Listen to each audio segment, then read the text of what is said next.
Blindé 39-45 est un livre qui a été édité et écrit par François Bertin.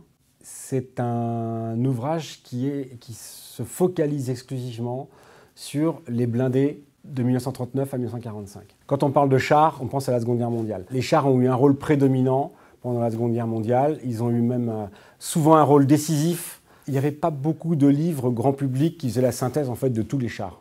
Donc c'est un livre très, très bien fichu parce qu'il a été créé en collaboration avec le musée des blindés de Saumur. Donc il y a un reportage de photographie plus actuel qui montre les chars restaurés.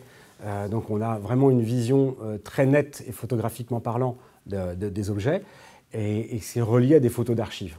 Il y a des fiches, il y a des doubles pages techniques sur ce que c'est que le camouflage, une tourelle, quelles sont les armes anti-chars, les canons anti-chars.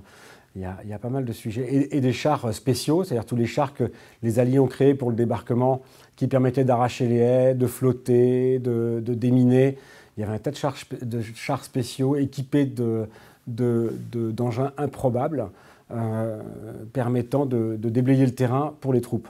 Pendant la Seconde Guerre mondiale, l'un des théâtres d'opération à l'ouest où il y a le plus de chars utilisés, c'était la bataille de Normandie.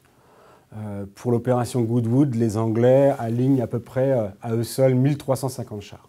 Et puis il y a des chars polyvalents très très efficaces comme le Panzer IV côté allemand, qui est un char assez fascinant, qui a été le plus construit côté allemand. C'est l'un des rares livres pratiques un peu ludiques qui raconte les chars blindés en étant précis, rigoureux, mais en montrant en fait toute l'énergie que l'homme a mis dans ces constructions invraisemblables. On peut trouver les objets laids, on peut les trouver beaux, mais en tout cas, ils sont fascinants.